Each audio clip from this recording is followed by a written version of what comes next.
Seismic retrofitting of RC structures with exterior shear walls and bracing. Abstract: many existing reinforced concrete framework in world that is present are insufficient for earthquakes. Recent earthquakes that occurred during last 10 years have suggested that significant damage happened wasn't specifically on account of methods of earthquakes but on account of bad performance of construction during earthquake. The current building system, that were designed and constructed according to first codal provisions, don't satisfy needs of present seismic design and code methods. It's realized that the best technique of lowering the danger of harmful structure is seismic retrofitting. In the recent past, there's a tremendous enhancement of retrofitting techniques. This analysis highlights the concepts of evaluating and also retrofitting of structure against seismic events. A three-dimensional RC frame fashioned with linear elastic compelling analysis. The computer software program ETab is utilized for dynamics analysis. Strategy is applied to look at the functionality of a reinforced concrete building.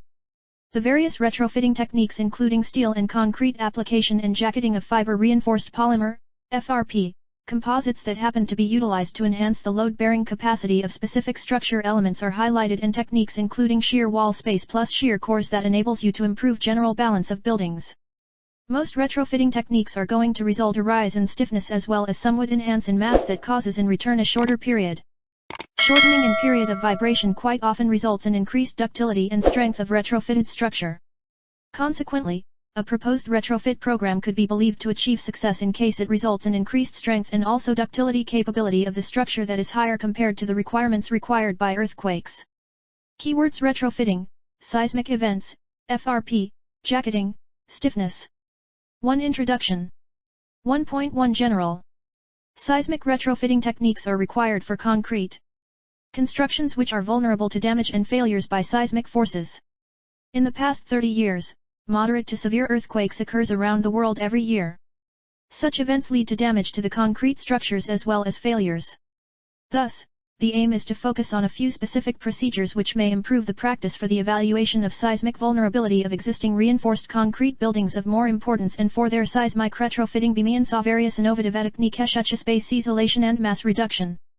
So seismic retrofitting is a collection of mitigation technique for earthquake engineering. It is of utmost importance for historic monuments, areas prone to severe earthquakes and tall or expensive structures. Older construction, designed according to earlier codes, may not comply with current seismic regulations since focus used to be primarily on warranting sufficient capacity for gravity loads alone. Moreover, the past 30 years have witnessed such a significant increase of knowledge in the field of earthquake engineering that even relatively modern structures may no longer meet the prerequisites of constantly developing regulations. 1.2 Earthquake Design Philosophy. The engineering intention behind earthquake-resistant design is not to make earthquake-proof buildings that will not get damaged even during the rare but strong earthquake. Such buildings will be too robust and also too expensive. Instead, the engineers make buildings to resist the effects of ground shaking, although they may get damaged severely but would not collapse during the strong earthquake. Thus, safety of human life and contents inside of the building are assured. The earthquake design philosophy may be summarized as follows. Under minor but frequent shaking, the main members of the building resist earthquake impact without being damaged, staying at elastic range. However, building parts that do not carry load may sustain reparable damage. 2. Under moderate but occasional shaking, the main members may sustain some reparable damage, while the other parts of the building may be damaged, even may need replacement. 3. Under strong but rare shaking, the main members may sustain severe, even irreparable, damage, but the building should not collapse. 1.3 Seismic Retrofitting Techniques. Earthquake creates great devastation in terms of life, money, and failures of structures. Upgrading of certain building systems, existing structures, to make them more resistant to seismic activity, earthquake resistance, is really of more importance. Structures can be A. Earthquake damaged, B. Earthquake vulnerable. 1.4 Seismic retrofitting of concrete structures. Definition. It is the modification of existing structures to make them more resistant to seismic activity, ground motion, or soil failure due to earthquakes. The retrofit techniques are also applicable for other natural hazards such as tropical cyclones, tornadoes, and severe winds from thunderstorms. 1.5 Need for seismic retrofitting. To ensure the safety and security of a building, employees, structure functionality, machinery, and inventory. Essential to reduce hazard and losses from non-structural elements. Important buildings must be strengthened whose services are assumed to be essential just after an earthquake, like hospitals. 1.6 Problems faced by structural engineers are: lack of standards for retrofitting methods. Effectiveness of each methods varies a lot depending upon parameters like type of structures, material condition, amount of damage, etc. 1.7 Basic concept of retrofitting. Upgradation of lateral strength of structure. Increase in ductility of structure. Increase in strength and ductility. 1.8 Problem statement. The main reason for this particular study is increasing proficiency and knowledge in earthquake-resistant design plus seismic rehabilitation of existing buildings, and also in order to increase familiarity with modeling and analyzing buildings against seismic loads by utilizing computer software. 1.9 Objective. The objectives of this particular analysis are: I. To explore the consequences of earthquake forces on structures and literature research on earthquake-resistant design. 2. To assess the feasibility of seismic evaluation of advantages in buildings of using the retrofit measures designed for strengthening. 3. To evaluate performance-based design and compare various seismic analysis method. 2. Methodology. To gather various types of work on seismic analysis of high-rise structures and increasing lateral stiffness of the system. Various papers, thesis, and research articles were studied thoroughly and referred. The idea behind doing literature review was to collect data and have understanding on different methods and approaches that can be used to clear understand the software requirement of the project. Literature review was done to have thorough guidelines during the entire project work. 2.1 Data collection. The datas were obtained from the college.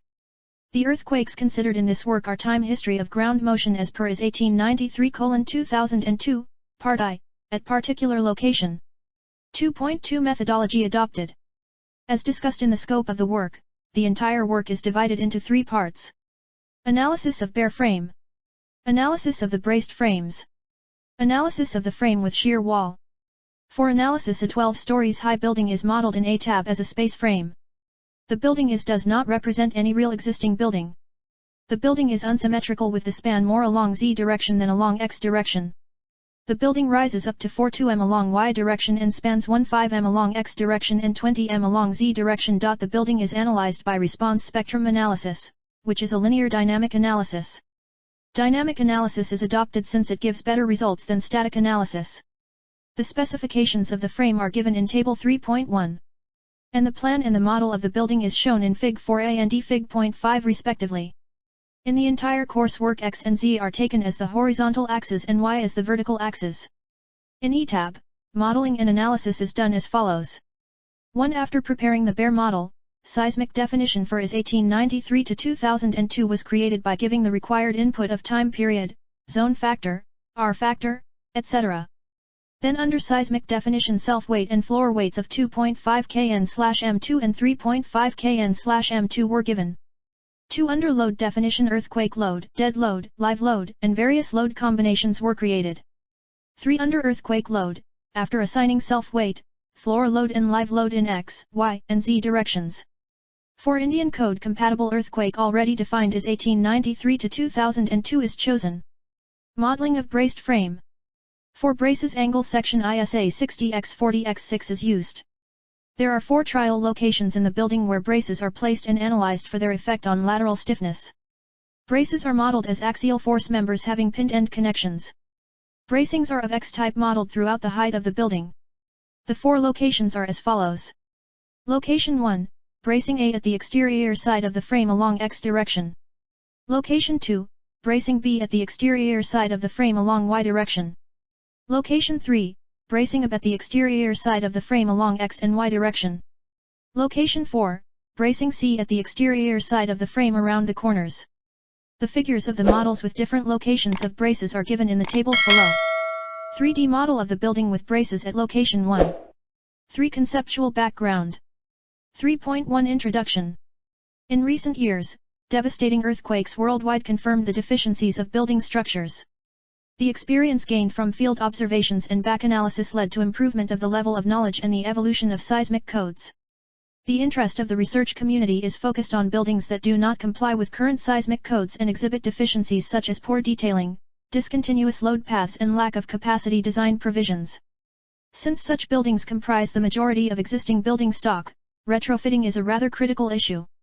Rehabilitation schemes that will provide cost-effective and structurally effective solutions are necessary. Many intervention methods used in the past have been revised and developed in the light of the new seismic code requirements, and new methods often based on new materials, e.g. fiber-reinforced polymers FRPs, have been proposed. 3.2 Framework of seismic rehabilitation. Performance objectives are set depending on the structural type, the importance of the building, its role in post-earthquake emergencies, the economic consequences of business interruption, its historical or cultural significance, the construction material, and socio-economic factors. They can be specified as limits on one or more response parameters such as stresses, strains, displacements, accelerations, etc. Clearly, different limit states have to be correlated to the level of the seismic action, i.e. to the earthquake demand level. 3.3 Injection of cracks.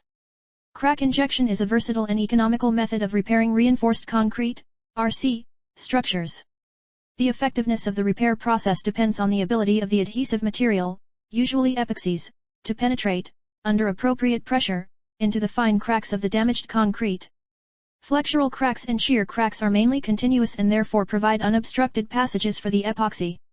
On the other hand, longitudinal cracks, which develop along reinforcing bars as a result of bond failure, are usually discontinuous and narrow. Difficulties may occur in repairing the steel-to-concrete bond by epoxy injection. Figure 3. 1. Application of the A. Epoxy resin, B. Cement grout injection in beam column joints. Flexural tests on RC beams and beam column joints show that the repair process not only eliminates the unsightly appearance of wide cracks, but also restores the flexural strength and stiffness of the damaged member. 2. 3. Push-off tests, both static and dynamic, further indicate that concrete-to-concrete joints can regain their shear strength after being repaired by epoxy resin injection. 3.3.1 Shotcrete, gunite. Shotcrete is used as a repair method for RC and masonry structures. There are two distinct types of shotcrete, dry mix and wet mix. Shotcrete can be applied to almost any surface. It can also be used in combination with other retrofit schemes, e.g. RC jacket. Because of its generally low water-cement ratio and high-velocity impact, it achieves excellent bond to most competent surfaces. Deficiencies in shotcrete applicability usually fall into one of the following 5 categories: I. Failure to bond to the receiving surface. 2. Delamination at construction joints or interfaces of various application layers. 3. Incomplete filling of the material behind the reinforcing steel. 4. Slough due to excess mixing water, which can generate voids, and v. Weak interface between the concrete and steel. 3.3.2 Steel plate adhesion. Steel plate adhesion is mainly used in the case of beams. Both shear and flexural strength enhancement can be achieved. When thick steel plates are needed, it is advisable to use several thin layers instead, to minimize interfacial shear stresses. The execution of the bonding work is also of great importance to achieve a composite action between the adherents. Prevention of premature debonding or peeling of externally bonded plates is a most critical aspect of Design 5-7. 3.3.3 Steel jacketing. The steel jacketing option involves the total encasement of the column with thin steel plates placed at a small distance from the column surface, with the ensuing gap filled with non-shrink grout. An alternative to a complete jacket is the steel cage alternative.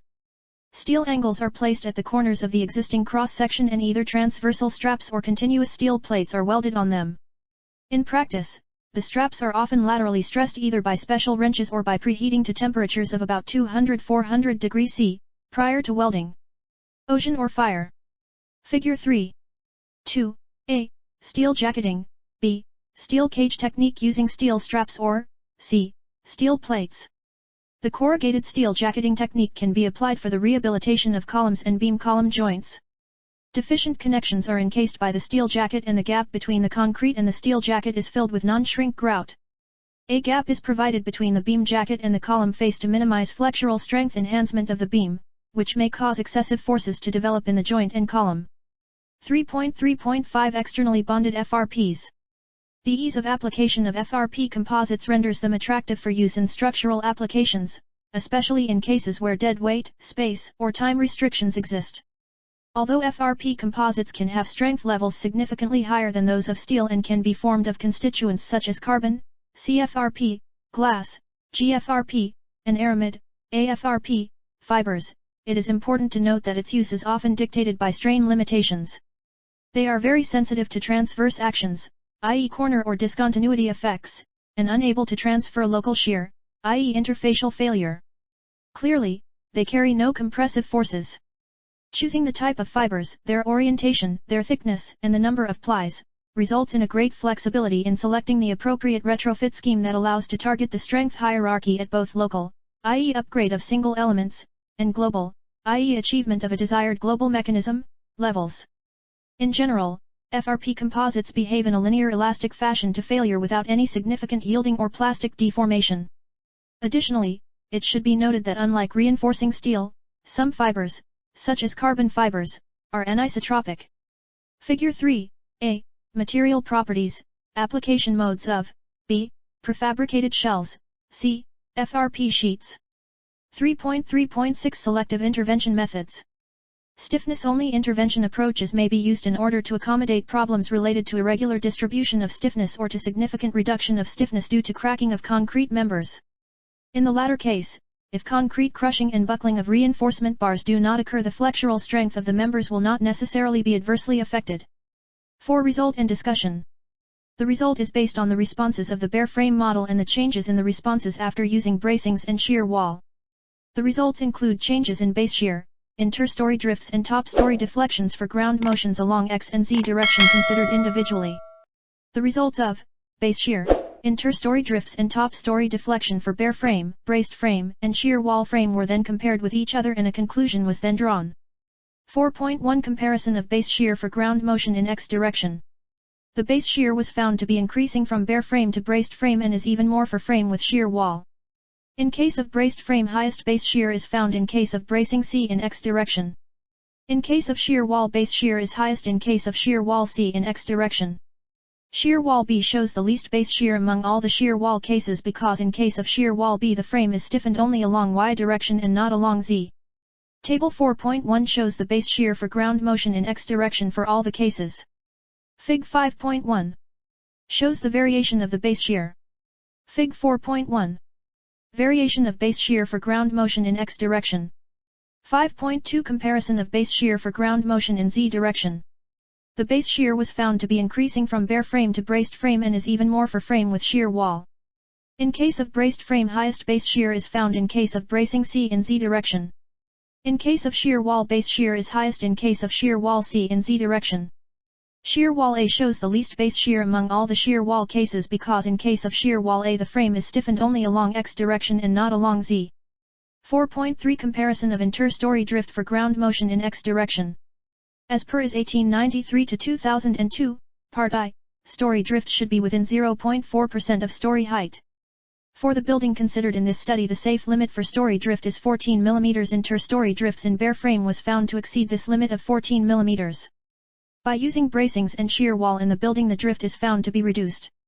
Interstory drift decreases remarkably in case of shear walls.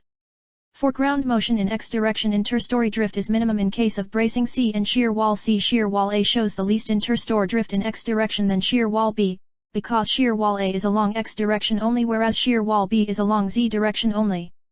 Table 5.3 shows the interstory drift for ground motion in Z direction for all the cases. Fig 4.3. Shows the variation of interstory drift. 4.4 Comparison of interstory drift for ground motion in Z direction. Interstory drifts in bare frame was found to exceed this limit of 14 mm. By using bracings it was found that there was no reduction in drift in Z direction, but frame with shear wall showed remarkable reduction in the drift. Interstory drift decreases remarkably in case of shear walls. For ground motion in Z direction, interstory drift is minimum in case shear wall C. Shear wall B shows the least interstory drift in Z direction than shear wall A, because shear wall A is along Z direction only whereas shear wall A is along X direction only. Table 5.4 shows the interstory drift for ground motion in Z direction for all the cases. Fig 5.4 shows the variation of interstory drift. 4.5 Comparison of top-story deflection for ground motion in X direction. There is reduction in top-story deflection in the frame due to bracing and shear wall. Reduction is more in case of bracing C and shear wall C. For ground motion in X direction, shear wall B is ineffective since in shear wall B case shear wall is present in Z direction, not in X direction. Table 5.5 below shows the top-story deflection for each case. Fig 5.5 shows the variation in top-story deflection in X direction and Fig. 5.6 shows the ETab results for top-story deflection. 4.6 Comparison of top story deflection for ground motion in Z direction. Bracings were found to be ineffective in reducing top story deflection in Z direction in the frame. But there is remarkable reduction in top story deflection in Z direction due to shear wall. Reduction is more in case of shear wall C. For ground motion in Z direction, shear wall A is ineffective since in shear wall A case shear wall is present in X direction, not in Z direction. Table 5.6 below shows the top story deflection for each case. Fig 5.7 shows the variation in top story deflection in Z direction, and Fig 5.7 shows the ETab results for top story deflection. Conclusion. This project work was a small effort towards perceiving the how introducing bracing or a shear wall in a building can make a difference in protecting the building in earthquakes. Almost all the buildings in India are RC frame, and earthquake tremors are felt every now and then in some or the other part of the country. Hence through this project it was tried to appreciate the effectiveness and role of this small extra structural elements that can save both life and property, at least for most of the earthquakes. The following conclusions were drawn at the end of the study. Base shear produced in the bare frame is maximum for shear wall at C. In case of bracing system C, with braces at the corners, are the most effective one than other bracing systems, effectively reducing top story drift and inter-story drifts in both X and Z directions.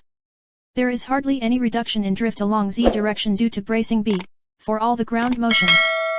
Shear wall A is effective in reducing drifts along X direction only, and shear wall B is effective in reducing drifts along Z direction only, for all the ground motions. Above all, shear wall C is the best in all the stiffening cases considered. Shear wall elements are very much efficient in reducing lateral displacement of frame, as drift and horizontal deflection induced in shear wall frame are much less than that induced in braced frame and plane frame. The location of shear wall and brace member has significant effect on the seismic response than the plane frame. Shear wall construction will provide large stiffness to the building by reducing the damage to the structure.